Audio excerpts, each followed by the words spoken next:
The conference room on the 14th floor of Aegis Data Solutions was freezing cold, but my hands were completely steady. I sat across a polished mahogany table from three people who held the future of my career in their hands. Board Chairman Gregory Lawson, Vice President Preston Brooks, and our HR Director, Regina Cross. Exactly 72 hours before our fourth quarter financial audit was set to begin, Lawson slid a thin white folder across the table toward me. "Read it carefully, Gavin," Lawson said. His voice was completely devoid of emotion, like a man reading a grocery list. "Effective immediately, Aegis is terminating your position as Principal Systems Architect. Your access to all company servers, email accounts, and physical facilities has already been revoked. My name is Gavin Hayes. I am 41 years old, and for the past 3 years, I had poured every single hour of my life into this company. I built VaultSync, the underlying enterprise infrastructure algorithm that processed our entire cloud payload. My software had saved Aegis over $40 million in operational overhead in less than 24 months.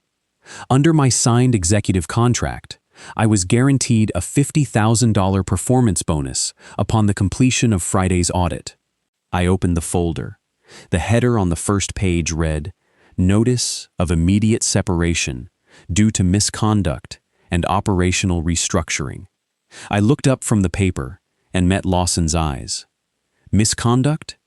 Gregory, I've logged 80-hour work weeks for 6 months straight to make sure this audit passes without a single flag." "What misconduct?" Preston Brooks leaned forward, a broad, sickening smirk spreading across his face. Preston was 35, wore $3,000 suits he couldn't afford, and had survived at Aegis purely through political maneuvering and taking credit for other people's work. "Let's not make this harder than it needs to be, Gavin," Preston said, resting his elbows on the table. "The board reviewed your division's logging procedures. We found serious irregularities in your administrative access. Rather than launching a formal legal investigation that would ruin your reputation, we are offering you a clean break. You walk away today, sign the exit receipt, and we agree not to press charges." "And my $50,000 bonus?" I asked softly. Preston chuckled, shaking his head. "Bonuses are reserved for employees in good standing who remain with the firm at the time of payout. Since you are being separated for cause, your bonus is forfeited. Furthermore, every line of code, every algorithm, and every technical design you worked on while at Aegis remains the exclusive intellectual property of this corporation. You walk out of this building with your personal desk items and nothing else." Regina Cross didn't even look me in the eye. She simply pointed a pen at the bottom of the page, telling me where to sign to confirm I received the notice. In corporate America, people usually do one of two things in a moment like this. They either panic and scream, or they break down and beg for mercy. I did neither. I sat in total silence for 5 seconds, looking at the three of them. I picked up the pen, signed the receipt, confirming I had physically received the paper, and looked at my watch. It was exactly 10:15 in the morning. 2 uniformed security guards were waiting outside the boardroom doors. Preston stood up and personally walked behind me as the guards escorted me through the middle of the open-plan engineering floor. 40 software engineers, people I had trained, mentored, and shielded from corporate politics, watched in absolute shock as their lead architect was marched toward the elevators like a criminal. As the elevator doors opened, Preston stepped in close to my shoulder. He leaned in and whispered in my ear so the guards wouldn't hear. "Quiet engineers are easy to replace and easy to forget, Gavin. Thanks for setting up VaultSync. I'll make sure the board knows who really drove the project." I looked at Preston's face, noted the quiet arrogance in his eyes, and stepped into the elevator without saying a single word. What Preston and the board didn't realize was that my silence wasn't defeat, it was calculation. In their desperate rush to pocket my $50,000 bonus and steal credit for VaultSync, they had overlooked a critical legal detail. 2 years before I ever stepped foot inside Aegis, I had independently designed and patented a foundational data locking protocol registered under U.S. Patent 1,842,910. When I was hired, my attorney had inserted a strict clause into Exhibit A of my contract. Aegis only received a non-exclusive, conditional license to use my patented core algorithm as long as I was actively employed as principal systems architect. By firing me without cause, they hadn't just kicked me out of the building. They had automatically revoked their own legal license to run the core software powering their entire enterprise, and the clock was already ticking. I drove home in complete silence, the afternoon sun hitting the windshield of my car as I processed the full weight of what had just happened. My house was quiet when I walked inside. I went straight to my home office, set my cardboard box of personal belongings on the floor, and sat down at my desk. For 3 years, I had sacrificed everything for Aegis Data Solutions. I had missed family dinners, worked through weekends, and spent countless sleepless nights staring at lines of code to make sure VaultSync was unbreakable. When I joined the company, Aegis was a struggling middle-tier vendor bleeding clients due to server instability. My architecture changed all of that. I transformed them into an enterprise powerhouse processing millions of transactions a day. I didn't ask for constant praise or public recognition. I just wanted my agreed-upon compensation and the professional respect I had earned. At 1:30 in the afternoon, my phone began to buzz continuously. It was Marcus, one of the senior infrastructure engineers from my former team. I answered and put the phone on speaker. "Gavin, what the hell just happened?" Marcus asked, his voice low and rushed. "Preston just called an all-hands meeting for the engineering division. He told everyone you were escorted out for gross negligence and data tampering." "I figured he would say something like that," I replied quietly. "It gets worse," Marcus said. "Preston pulled up the main presentation deck for the Q4 audit. He removed your name from every single technical schematic and replaced it with his own. He told the team that he personally designed the core VaultSync architecture over the last year. Word is circulating that the board is fast-tracking him for a senior vice president promotion with a 7-figure stock option package." Shortly after hanging up with Marcus, an email notification popped up on my personal tablet. A friend in another division had forwarded an internal memo signed by HR Director Regina Cross. The memo went out to the entire company, subtly warning staff about the severe consequences of data integrity violations and confirming my immediate termination. They were deliberately destroying my reputation to ensure I could never work in the high-tech sector again. I took a deep, steadying breath. Righteous anger flared in my chest, but I forced it down, replacing emotion with absolute clarity. I opened the bottom drawer of my fireproof office safe and pulled out a thick black binder. Inside were 3 critical documents: my original signed Aegis employment agreement, the legal rider labeled Exhibit A, and the official patent registration certificates from the United States Patent and Trademark Office. I turned to U.S. Patent 1,842,910. The legal reality was simple, clear, and devastating. Aegis owned the superficial front-end code my team had written during office hours. But VaultSync was completely incapable of running without the underlying core data locking engine, and that engine was my exclusive personal property.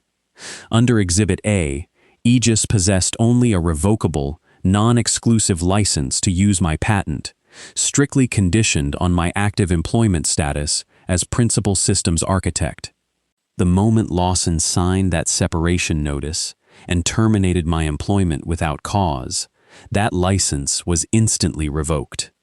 Under federal patent law, Aegis now had a statutory 14-day cure period to cease all unauthorized use of my intellectual property or face federal civil and criminal penalties. Lawson, Preston, and the entire board were so blinded by their own corporate greed, so eager to pocket my $50,000 bonus and steal my life's work, that they hadn't even conducted a basic intellectual property audit. They thought they had just pushed around a quiet, harmless engineer. They had no idea they were sitting on a ticking legal landmine. At 9 o'clock the following morning, I sat in the downtown office of Nathan Calloway, a veteran intellectual property attorney who had handled my legal filings for over a decade. Nathan was 62 years old, had graying hair, and possessed the calm, razor-sharp focus of a man who had won hundreds of corporate patent disputes. He spent 20 minutes reading through my thick black binder. He reviewed my original employment contract, examined Exhibit A, and checked the official seal on United States Patent 1,842,910. When he finally looked up, a slow, satisfied grin spread across his face. "Gavin," Nathan said, leaning back in his leather chair, "this isn't just a strong legal case. This is a complete corporate disaster for Aegis Data Solutions. They didn't just breach your employment agreement. The moment they fired you without cause, they stripped themselves of any legal authorization to run VaultSync. Every single second that software processes data on their servers, they are committing willful patent infringement under federal law." "What does willful infringement mean for them in practice?" I asked, keeping my voice steady. "It means severe consequences," Nathan explained, tapping his pen on my patent certificate. "Under federal statute, if a company knowingly uses patented technology without a valid license, the court can award triple damages. Even better, corporate officers who authorize the infringement, meaning Chairman Gregory Lawson and Vice President Preston Brooks, can be held personally liable. We can file for an immediate federal injunction to freeze their primary servers and force a complete software shutdown." I nodded slowly. The legal leverage was absolute, but I knew that striking too fast would be a tactical mistake. "We're not filing the injunction today, Nathan," I said quietly. Nathan raised an eyebrow. "Why wait? You hold all the cards." I leaned forward across the desk. "Because of something Lawson and Preston think nobody else knows about. 2 weeks ago, before I was pushed out, I overheard executive conversations on the 14th floor. Aegis is currently in late stage, secret buyout negotiations with Global Enterprise Tech." Nathan's eyes widened slightly. Global Enterprise Tech was a multi-billion-dollar international software conglomerate. "How big is the buyout deal?" Nathan asked. $300 million, I replied, "and the entire acquisition hinges on one single condition. Global Enterprise Tech is buying Aegis specifically to acquire VaultSync. Their contract requires Aegis to prove complete, unencumbered, clean ownership of the software architecture. The buyer's senior legal team is flying in to conduct their final, deep-dive technical and intellectual property audit in exactly 10 days. Nathan let out a low whistle as the full picture came into focus. "If we file a lawsuit right now," I continued, "Lawson and Preston will panic. They'll try to quietly patch the code, hire outside developers to rewrite the algorithm, or scramble to negotiate a cheap settlement with us before the buyers notice. But if we wait until they are standing in that boardroom with the acquiring firm's executive team, they won't have anywhere to run." Nathan smiled, pulling a fresh legal notepad toward him. "You want to let them march straight to the finish line, believing they've won, right up until the moment the trap sprung." "Exactly," I said. "Prepare everything today. Draft the formal cease and desist orders, the patent infringement notices, and the emergency federal court injunction petition. Sign them, notarize them, and place them in strict legal escrow. We hold our fire until the buyer's audit team steps into Aegis's boardroom. The trap was now officially set. Lawson and Preston believed they had successfully stolen my work and saved $50,000. They had no idea they were walking blindly toward the total collapse of a $300 million empire. Over the next 6 days, I transformed my home office into a command center. While Aegis's executive suite celebrated their upcoming buyout, I worked quietly to build an unshakable digital paper trail that would withstand any level of courtroom scrutiny. I compiled a comprehensive forensic timeline detailing every interaction I had ever had regarding VaultSync. I pulled 3 years of encrypted email records, performance reviews, and time-stamped code commits. I secured verified server logs showing the exact historical development of the algorithm. These logs proved beyond a shadow of a doubt that Preston Brooks had zero technical involvement in the design, architecture, or deployment of the software. Every single line of core logic had been written, tested, and pushed to production by my own hands. While I operated in total silence, cracks were already beginning to form inside Aegis's infrastructure. VaultSync was a complex, delicate system. It required specialized, active maintenance to handle dynamic load balancing and encrypted memory caching. Without my institutional knowledge to fine-tune the server clusters, the system began to struggle under heavy enterprise network traffic. On Thursday evening, I received a series of off-the-record text messages from Leo, a senior infrastructure engineer still working on my old team. "Gavin, the servers are melting down," Leo wrote. "We've had 3 major micro outages in the core database since yesterday. Preston doesn't know what he's doing. He's screaming at the junior devs and forcing us to force restart the main nodes." "What is Preston telling the board?" I texted back. "He told Lawson it's just routine maintenance," Leo replied. Then he ordered us to bypass safety caching protocols and apply temporary code patches just to keep the dashboard lights green for the upcoming buyout audit. "It's dangerous, Gavin. If traffic spikes during peak hours, the entire enterprise database could freeze." I stared at the text message on my phone.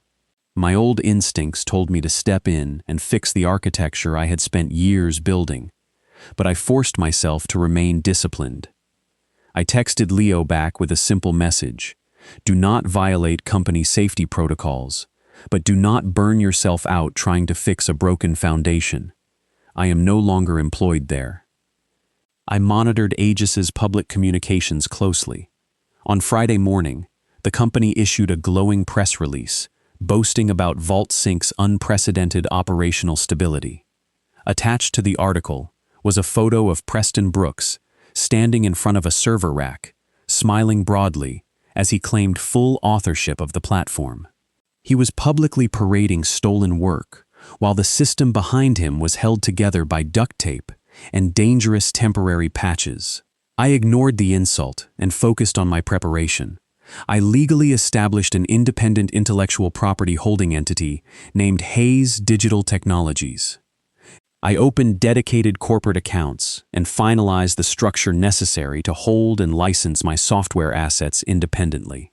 Nathan Calloway and I spent hours reviewing every document in our legal arsenal. Every patent page, contract writer, and forensic server audit was bound, certified, and officially notarized in triplicate. We had created an airtight legal weapon, calibrated to strike with absolute precision.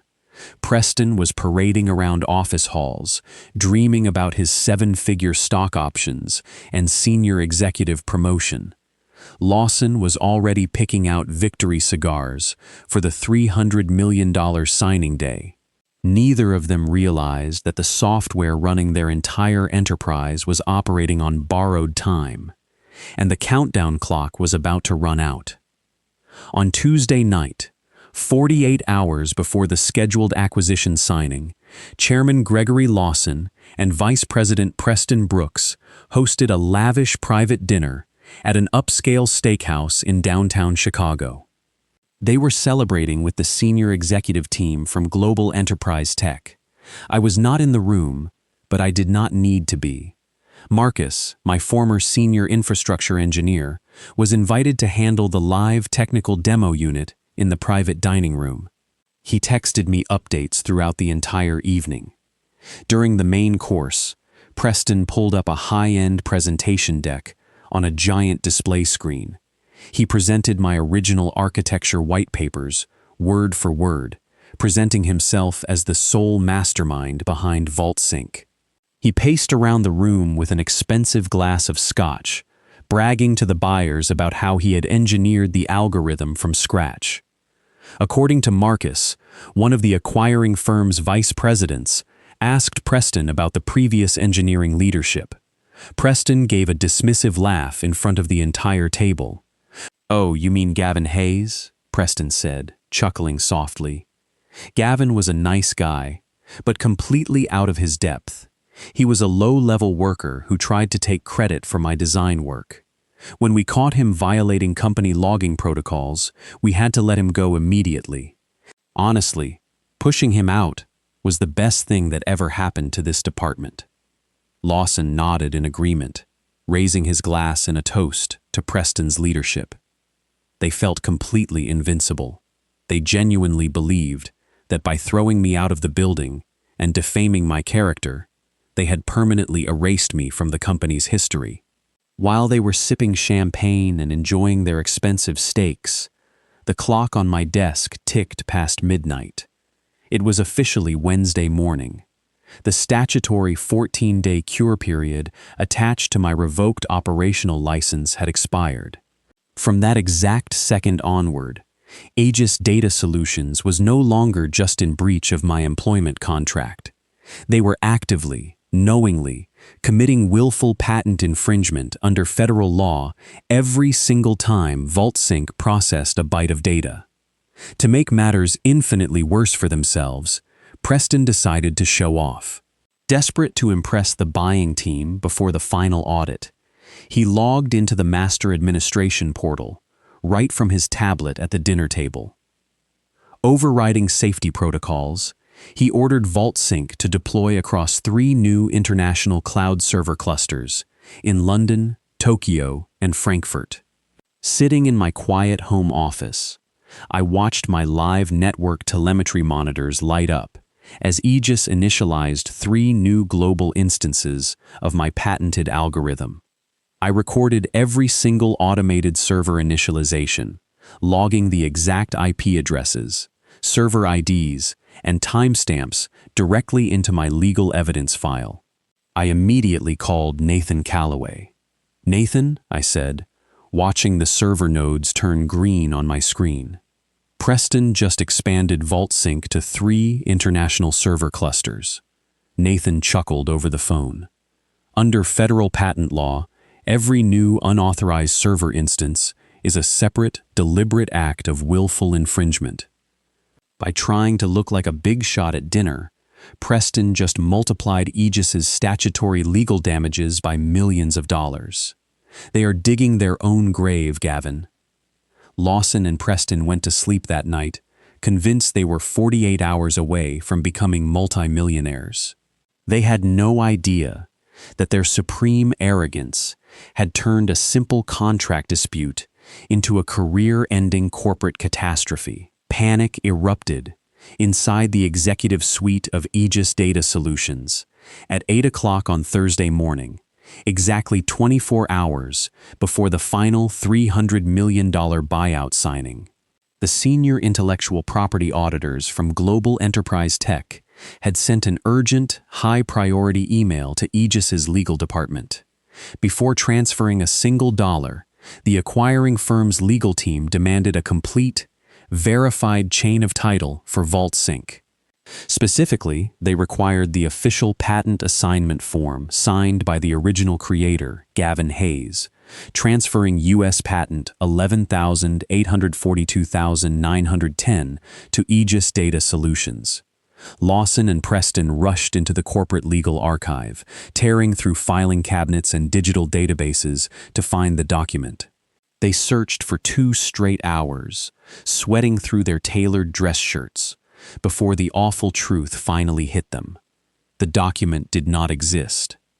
I had never signed a patent assignment form because my original contract writer, Exhibit A, had explicitly exempted my personal intellectual property. They had fired the sole owner of the core technology powering their $300 million deal, and they had no legal right to sell it. At 10:30 that morning, my cell phone rang. The caller ID read, "Aegis Corporate Headquarters." I answered calmly. "Gavin Hayes speaking, Gavin." "It's Regina Cross from Human Resources," a voice said. Regina's usual cold, superior corporate tone was completely gone. Her voice was trembling, her breathing shallow and rushed. "Hello, Regina," I replied, keeping my voice completely neutral. "Gavin, I'm calling with wonderful news," she stammered, trying desperately to sound authoritative. "The board completed a secondary administrative review of your separation package. We realized there was a regrettable accounting delay regarding your performance bonus. Chairman Lawson has personally authorized the immediate release of your full $50,000 bonus check." I sat back in my chair, enjoying the desperate tremor in her voice. "An accounting delay, Regina?" "Yes," she said quickly. "We can wire the $50,000 directly to your bank account within the hour. All we need is for you to stop by the office today and sign a minor, standard administrative release form. Just a quick signature on an IP update document, and the money is yours." "Regina," I said slowly, letting the silence hang in the air for a moment. "2 weeks ago, Preston Brooks stood in front of my team and accused me of gross misconduct. You signed a memo warning the company about my alleged data integrity violations. And now you're offering me $50,000 to sign a retroactive patent transfer. Gavin, please," she practically begged, dropping all corporate pretense. "We can fix all of this. Just come in and sign the paper." "The $50,000 bonus was owed to me for my labor," I said coldly. "My patent is worth vastly more than $50,000. If Aegis wishes to discuss my intellectual property, your corporate legal counsel can contact my attorney, Nathan Calloway. Have a good day, Regina." I hung up the phone. 10 minutes later, Nathan Calloway officially fired our legal salvo. Using an expedited process server, Nathan formally served Chairman Gregory Lawson, Vice President Preston Brooks, and the Executive Board of Global Enterprise Tech with a legal package that hit like a megaton bomb. It contained an emergency patent infringement notice, a demand for immediate software shutdown, and a copy of our petition for an emergency injunction filed in United States District Court. The effect was instantaneous and devastating. Global Enterprise Tech's legal team immediately issued a formal freeze on the $300 million acquisition. They canceled the signing ceremony, locked Aegis out of the deal portal, and launched an emergency investigation into corporate fraud. Inside Aegis, total anarchy broke out. Lawson and Preston were summoned into an emergency meeting with Aegis's head of corporate litigation, who bluntly informed them that they were facing total financial ruin, personal fraud charges, and the complete destruction of the firm. The villains were now trapped, terrified, and backed into a corner with nowhere left to run. At 2 o'clock on Friday afternoon, I walked through the double glass doors of Aegis Data Solutions for the second time in 2 weeks. This time, there were no security guards marching behind me. I was wearing a tailored charcoal suit, and standing right beside me was Nathan Calloway, carrying a slim black leather briefcase. We were escorted straight to the main 14th floor boardroom. The atmosphere inside was suffocating. Sitting around the mahogany table were the remaining members of Aegis's board of directors, HR Director Regina Cross, and 5 high-powered corporate lawyers representing Global Enterprise Tech. At the far end of the room stood Chairman Gregory Lawson, and Vice President Preston Brooks. Lawson's face was flushed red, his tie loosened at the collar. Preston looked like he hadn't slept in 48 hours, his hair messy, and his eyes wide with anxiety. As I entered, Lawson slammed his hand onto the table, trying to exert authority. "This is an outrage," Lawson shouted, pointing a shaking finger at me. "Gavin, you walk in here with a lawyer after filing a frivolous lawsuit designed to sabotage a $300 million transaction. You are a former employee engaging in corporate extortion because you were bitter about your termination." Preston nodded frantically behind him.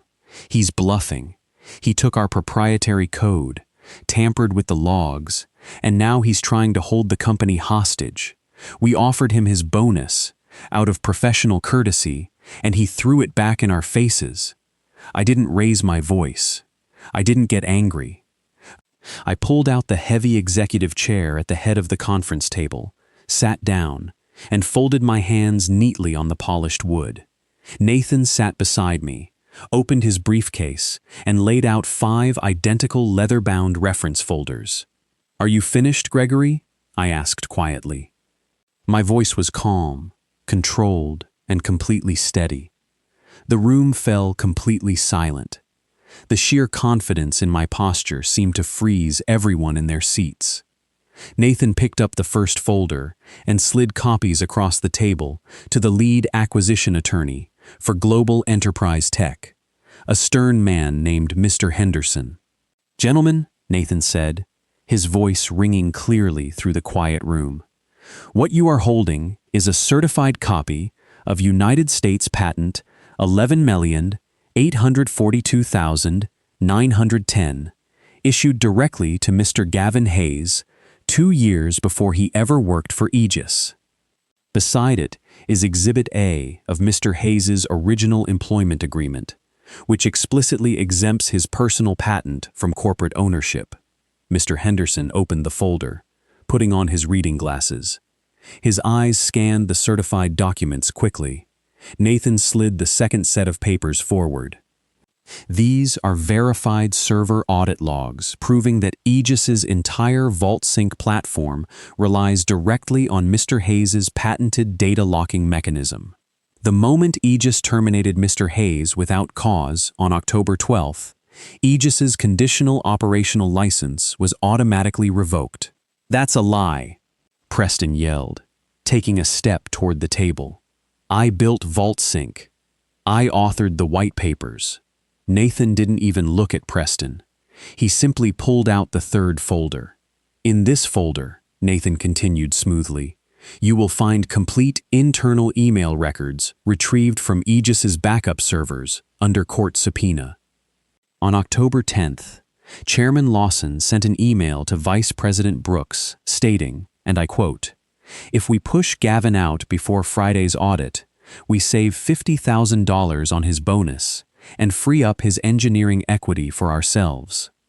3 hours later, Mr. Brooks replied, "Agreed. I will claim authorship of VaultSync during the buyer presentation." Preston's face drained of every drop of color. He looked like he was going to vomit.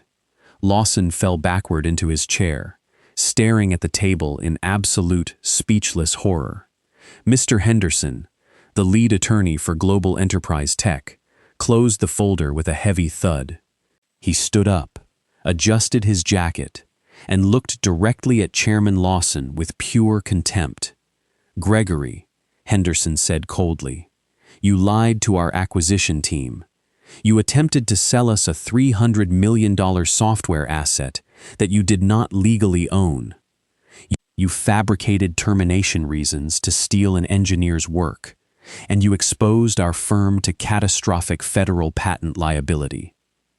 "Mr. Henderson, please," Lawson stammered, his voice cracking. "We can fix this. We can negotiate a release." "The deal is officially canceled," Henderson declared firmly. "Global Enterprise Tech is withdrawing its buyout offer immediately. Furthermore, Our legal department will be filing a formal lawsuit against Aegis Data Solutions and both of you personally for intentional fraud and misrepresentation. The remaining Aegis board members gasped in panic. Several directors stood up, shouting angrily at Lawson and Preston, realizing that their stock value was plummeting to zero right before their eyes. Preston tried to speak, stammering out nonsense. "Wait, no, it was Lawson's idea. He told me to take credit." "Shut your mouth, Preston." Aegis's own corporate litigation attorney snapped, grabbing Preston's arm and forcing him down into a chair. "You've already ruined this company." I stood up slowly from the head of the table. Every eye in the boardroom locked onto me. The power balance had shifted completely and permanently into my hands. "I have 3 non-negotiable terms," I said, looking around the room. "First, Chairman Gregory Lawson and Vice President Preston Brooks will be terminated for cause immediately, stripped of all corporate stock options and severance. Second, HR Director Regina Cross will issue an immediate company-wide retraction, clearing my name completely.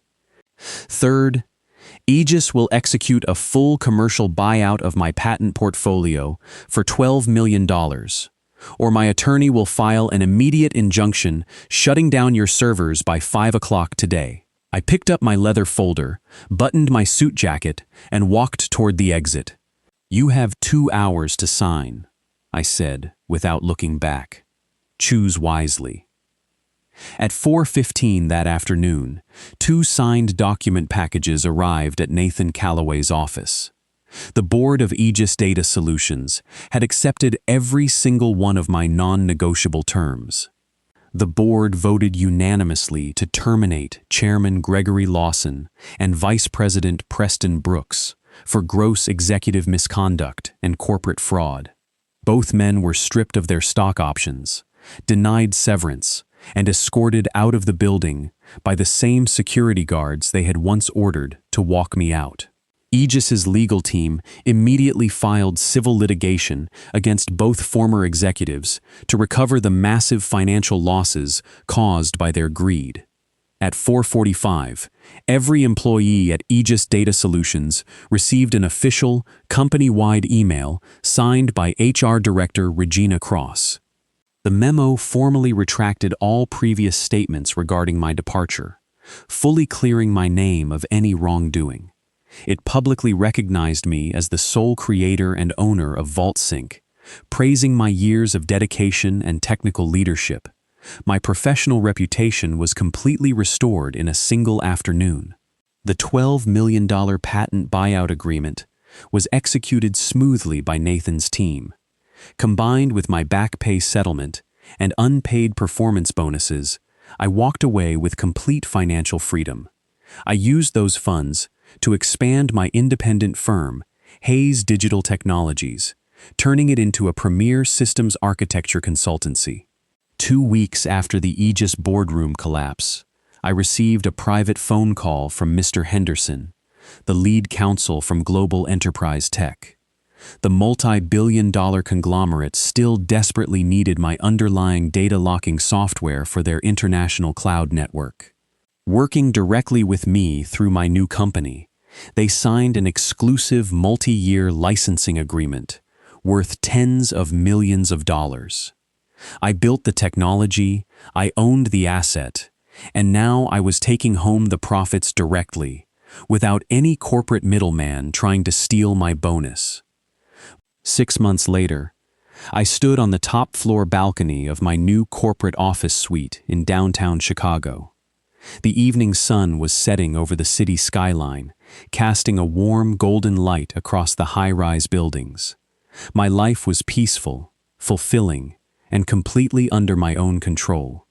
My engineering team was well paid, treated with deep respect, and protected by honest contracts.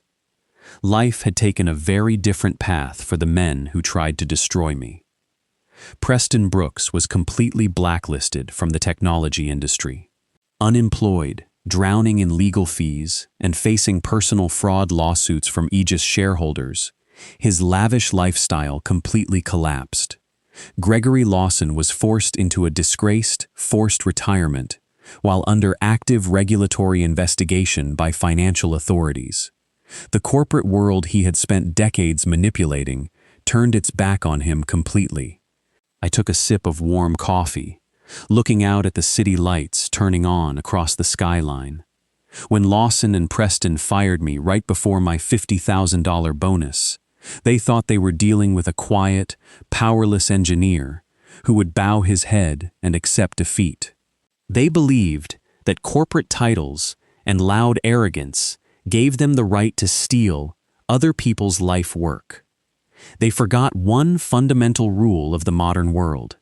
Real power doesn't come from a fancy office title, a $3,000 suit, or a seat at the head of a board table.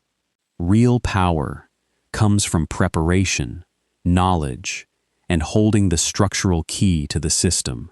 They tried to throw me out into the cold, but they failed to realize that I owned the foundation they were standing on. And in the end, quiet competence, combined with unshakable legal leverage, will always destroy arrogant corruption.